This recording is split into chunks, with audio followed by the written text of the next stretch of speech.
Okay, I'm sorry. I just talk a lot without realizing that my mic was off. Okay, let's see a while maybe.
Okay.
Okay, that's one listener. Thanks for coming. So today,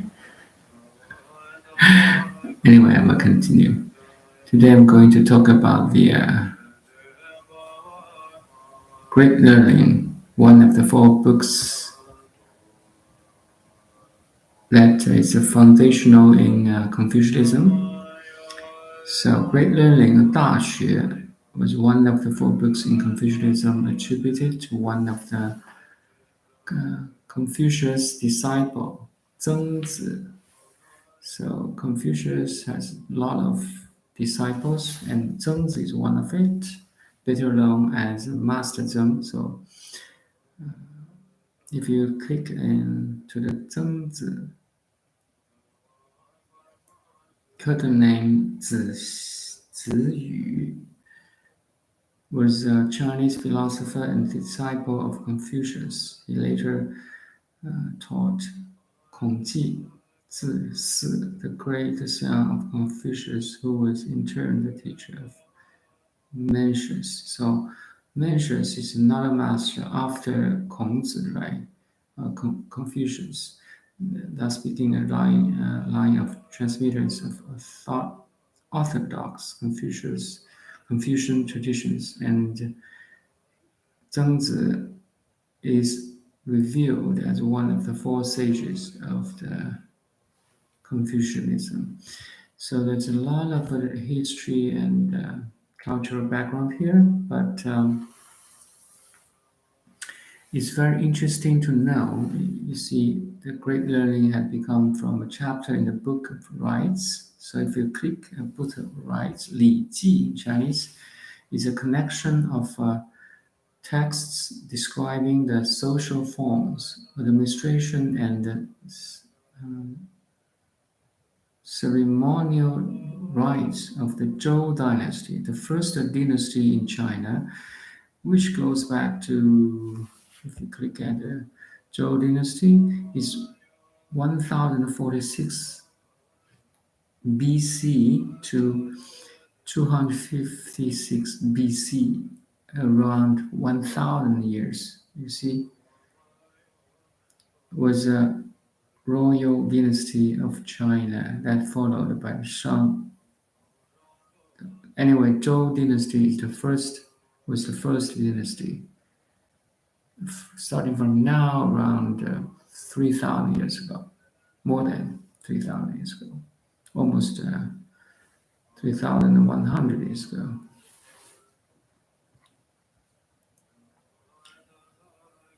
Oh, sorry, the Zhou dynasty lasted around 789 years. Anyway, I'm not interested in the history here.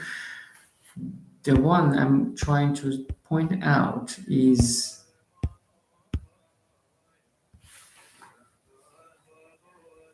the contents of the Daxue or Great Learning. So if you go down, it's back to this Great Learning, our text here.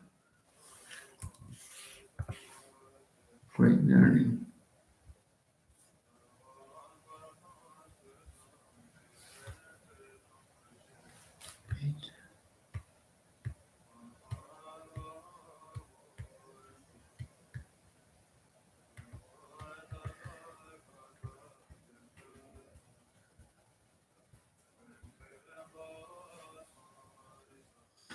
So if you look at center on this page, principal teachings.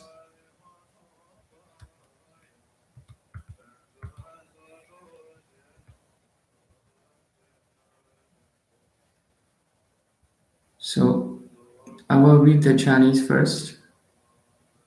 大学之道，在明明德，在亲民，在止于至善。知止而后有定，定而后能有静，静而后能安，安而后能虑，虑而后能得。物有本末，事有始终。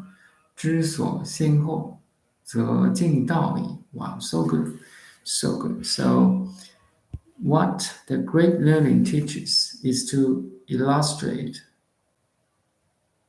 illustrious virtue to renovate the people and to rest in the highest excellence. So I'll put here into the textbook.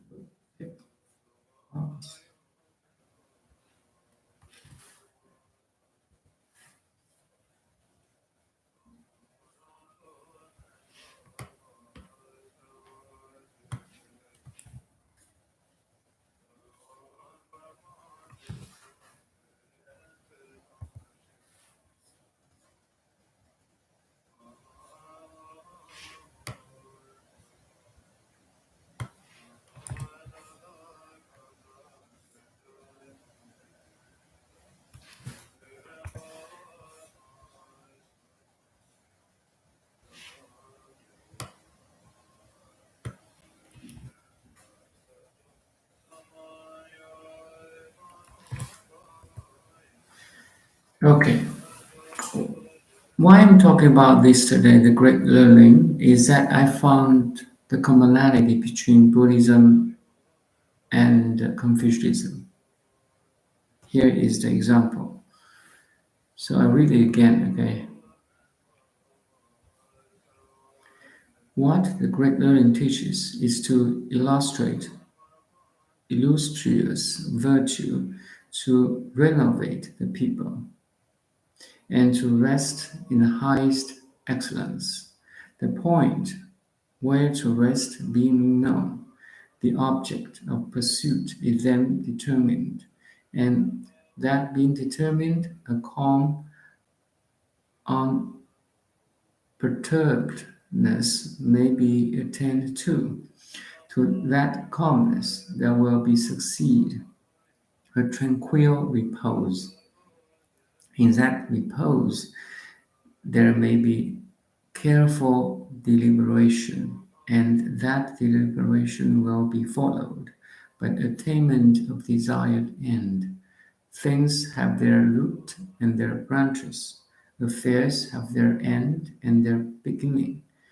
To know what is first and what is last will lead near to what is taught in the great learning.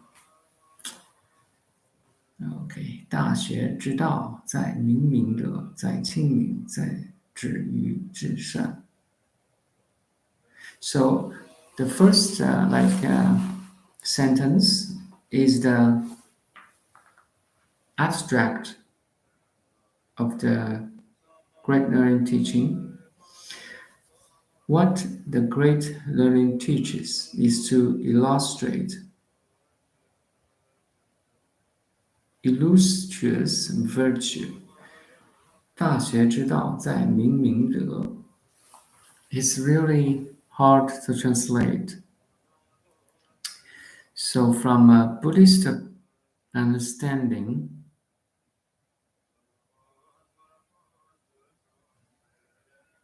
明明德 to illustrate illustrious virtue is like the compassion raised from wisdom, and wisdom arises from the inner stillness.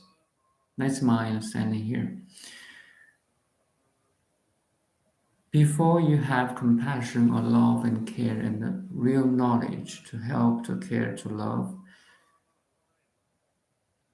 before that, you need to attain wisdom in stillness. You have a total picture of the nature of cosmos, of humanity, of who you are. Then you have this illustrious virtue to help, to love, to care. Just give me 1 second.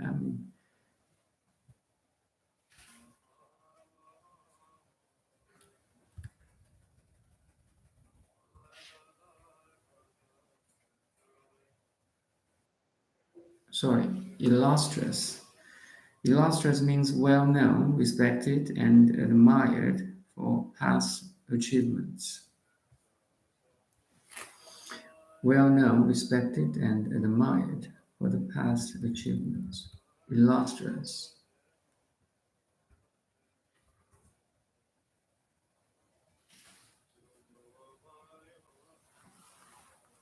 What the great learning teaches is to illustrate illustrious virtue. It's kind of repetition here. Illustrate illustrious virtue to renovate people. So after you attain wisdom, you have the compassion and the love to care people, and you have the stability to care people. Like Mother Teresa, her inner love and inner stillness is so strong, even in the very difficult times, she can manage the situation. She can show her compassion to anyone, no matter you're the king or you're very poor, sick people. literature has that illustrious virtue, and to renovate the people who are in needs. Make sense? So from Buddhism, Buddhism's perspective, we have to go back to the inner stillness first, then after which will arise, from which will arise the wisdoms. So 5 wisdoms or 4 wisdoms, great mirror-like wisdom. You're so calm that you can see everything clearly, like a mirror reflects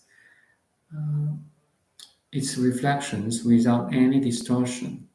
You are in the Tao, in the Zen, in whatever is, like now. So of that great mirror-like wisdom, you have ability of, to think.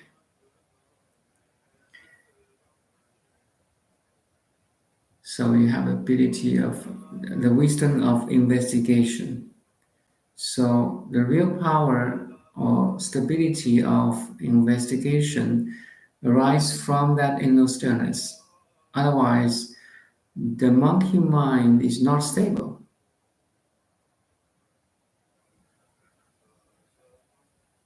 Before using the monkey, or before, have the monkey or monkey mind to serve the people, you have to train the monkey or monkey mind first. That's why I say the inner stillness, back to the home, back to the inner stillness, inner silence is so important. Here is the same thing too. To illustrate illustrious virtue, to innovate people, and to rest in highest excellence. 止于至善, highest excellence or highest virtue of highest merit. It's a non-dual excellence. So non-duality is kind of have the same meaning here. Has the same meaning here. The point where to rest being now. 知止而后有定. Now the inner stillness, inner calm, inner silence is explained here. 知止而后有定. So you know how to stop, you know how to pause, you know how to pause the monkey mind. The point where to rest the mind. The point where to rest being known. After you know how to rest your monkey mind, the object pursuit, the Zen determined.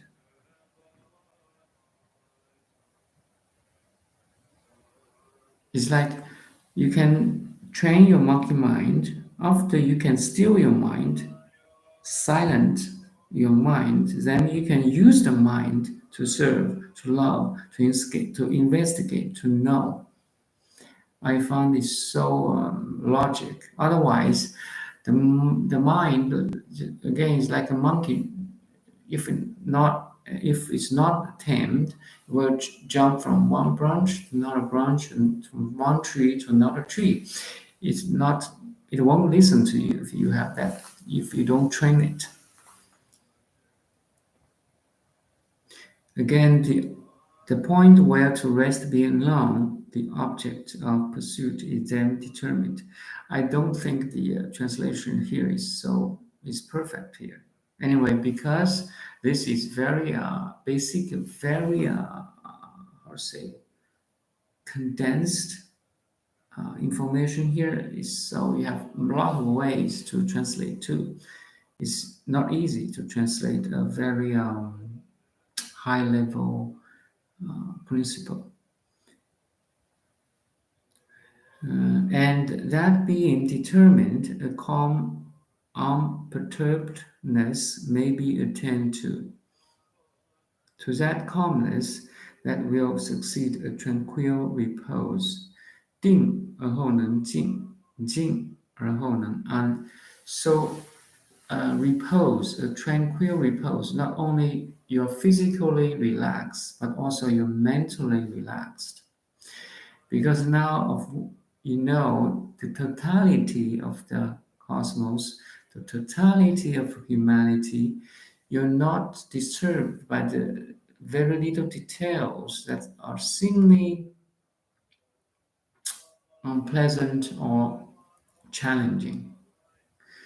Now it's like you see the whole ocean, the entire ocean expressed in very different waves or currents. And all the currents and the waves will back to ocean again, which is infinite big and infinite small. So now we are in the cosmic ocean, which is infinite big and infinite small. We're manifested as this human being or form to understand the totality. That's the beauty of being a human being. Being a human being. Being human.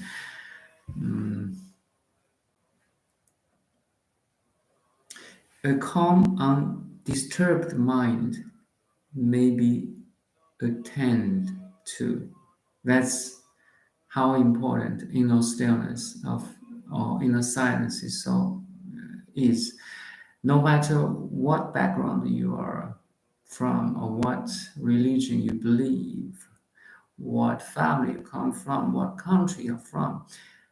I mean, there's a one connecting element, essential element is the inner stillness. Inner stillness is like a universal element that connecting anyone's mind and heart. From this inner stillness and silence, there's repose, there's vibration, there's sounds, there's voices, there's backgrounds, there's different education, experiences, and so on. Manifest in the 8 billion different people now at this moment. 8 different million people means 8 billion different minds. Everybody is so different, yet everyone is same at the same time in the perception of inner stillness, the pure consciousness, the loving awareness. Okay, let's go on. To that calmness, there will be succeed a tranquil repose. So, in the Laozi, in the founder of Taoism, he has we have 3 words to describe him or his style is 柔, 静, 慢, soft, still, or calm, and slow. So once you realize the totality, the nature of cosmos and civilization, human civilization, and you yourself, including everyone, you become soft, you become calm, you become slow. Slow not necessarily means you're doing things slow, but it's like a joyful slowing down everything. Our society is sometimes is too fast paced, right? So people are doing things without any slowing down or pause, which may create a lot of suffering. Look at the CEOs or the boss of the company. How many meetings, how many, flights they have, to do things, right? Anyway, the founder of Taoism, Laozi, has this being soft, being calm, and being slow. You have that tranquil repose to think, to do things. In that repose, there may be careful deliberation. Yes, it's like once you're slowing down, you can observe things. Imagine you're in a highway, 120 kilometers per hour. You drive very fast in highway. How can you study anything on highway or beside highway? No way, right? It's impossible because you travel too fast. You go too fast. Once you slow down, like you walk on the street or a trail, oh, you notice there's a beautiful flower. Then you stop and you take a close look to that, say, red rose or yellow chrysanthemum. You smell it, you look at it, you study it, you touch it gently. That's a way of experience, right? It's like in that specific time, you pause yourself, you have that connection with that flower, you have a careful deliberation or study.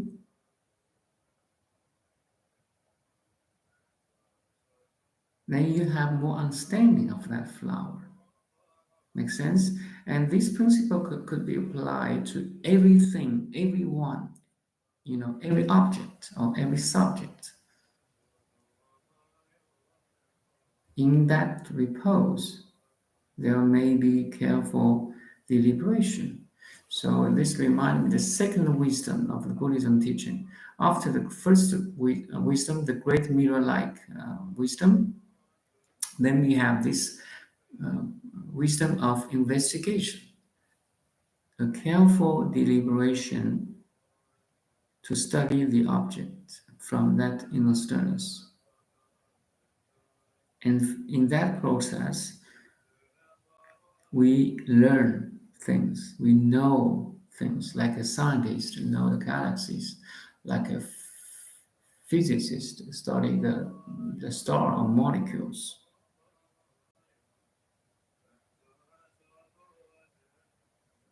That deliberation will be followed by the attainment of desired end.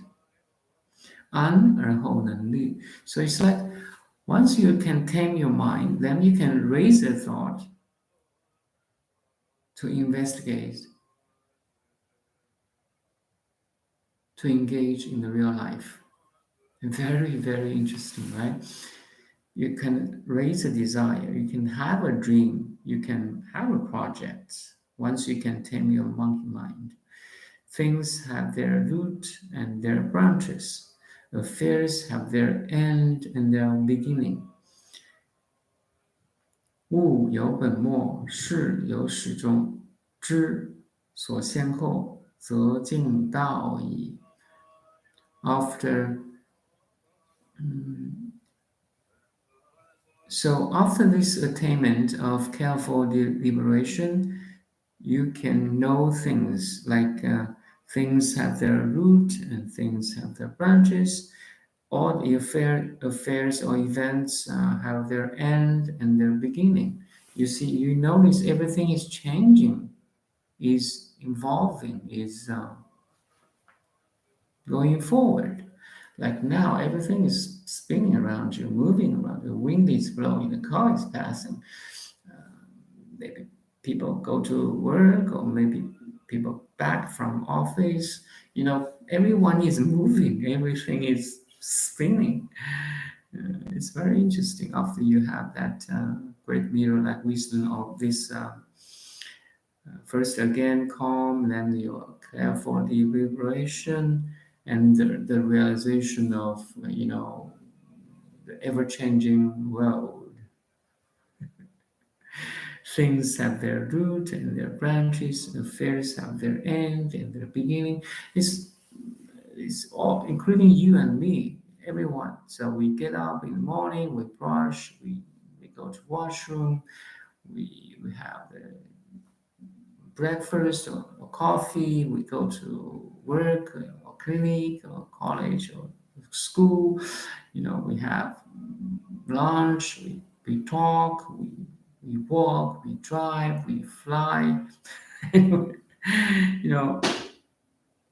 All the activities in the day, and at night we come back home, you're still in the office or playing or having fun outside, or you go to club, and in the midnight at least you go to back home, you brush again, you go to the washroom, then you go to sleep. And the new day will come. So this repetition like repeats itself day by day, month by month, yearly by yearly. Then in this little circle, you have a greater circle, a great circle, which is birth and death. You have this life, the next life, and in this very life, you have every day, every year, every second spinning. Everything is spinning. You have this cosmos, you have the next cosmos. I mean, the whole cosmos is in the cycling period, right? Birth and death, even scientists say there's a multiple universe, and this universe is not a single universe. There may be previous one or the future one. Anyway, time is infinite, right? And once you know this, you are kind of have that total understanding, totality I talked about at the beginning. So you are assured. You become soft, calm, and slow. You're enjoying your every minute, every day, every year, every life, every cosmos. It's crazy. It's crazy. There's nothing to worry. There's nothing to worry. Because now you can see totality. In Buddha's eye, everything is fine, everything is perfect. Suffering is an illusion. It's been to myself now. Anyway, it's good. It's good. Okay. To know what is first and what is last will lead near to what is taught in the great learning, or Tao.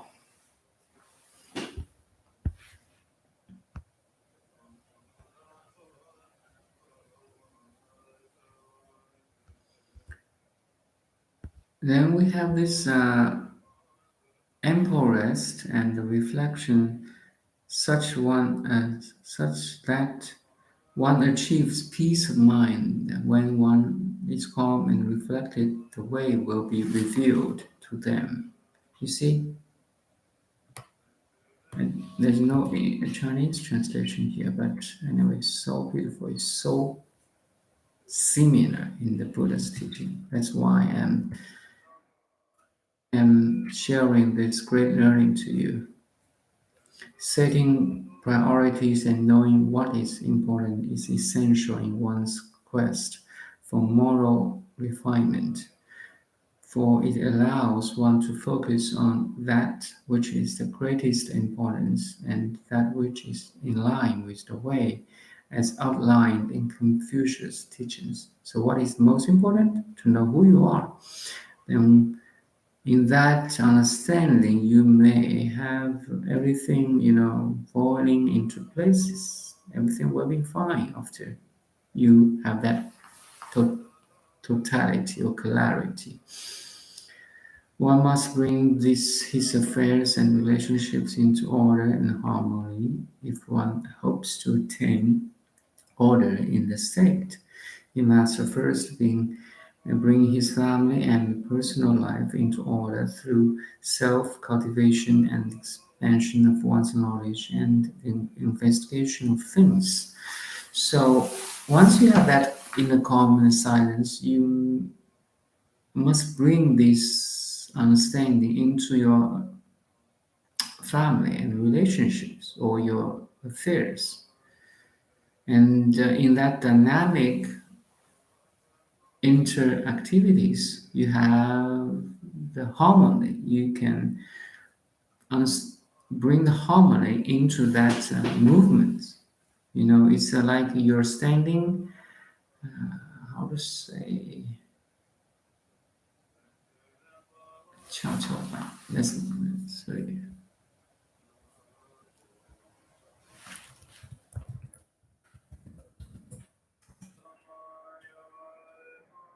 Seesaw, yes. Sometimes, I play seesaw in the playground with my kids. But now imagine you play by yourself. You have your 2 feet standing on seesaw, one on this side, on one side, and one another on the other side. Then you have to balance yourself, really feel which one is, something like that.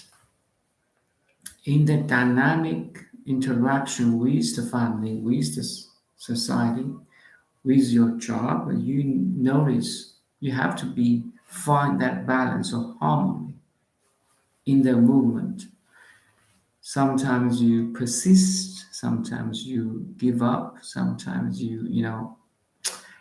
don't know how to say it. You have to find that harmony or order. So in Confucius' teaching, he stressed order. So the the children should listen to the parents, and the parents should be kind to the children. That's an order. It's like the earth is spinning around the sun, and the sun is shining on the earth. That's an order. That's a harmony. If one hopes to attain order in a state, it's a personal state, it's a connected state, it's in the government state, he must first bring his own family and the personal life into order. 修身齐家治国平天下. It's another quote from the Confucius teaching. You have to stabilize you first to find inner calm, peace, and first. And in once you can recognize your inner calm and silence, then in the relationship, in the dynamic activities of everyday life, you can still find that inner stillness and balance. That's the order or the harmony we are talking about. So you can bring this own family and personal life and inner peace and calm into order through self-cultivation and expansion of one's knowledge and investigation of things. 格物致知，正心诚意，修身齐家治国平天下. Maybe next time I'm going to talk about this. It's so beautiful. What is time now? Each and every man is capable of learning and self-cultivation regardless of social, economic, or political status. This in turn means that success in learning is the result of effort of one individual as composed to an inability to learn. So everyone have this capability of learning or going back home. I mean, being calm and still, then you have the power of investigation or study or careful deliberation. One must treat education as an intricate and interrelated system where one must strive for balance. No one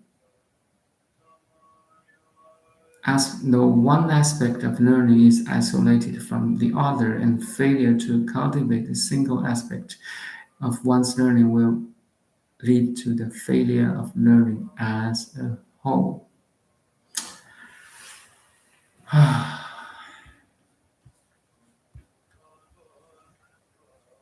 Maybe that's the end. I will continue this beautiful, great learning in the future.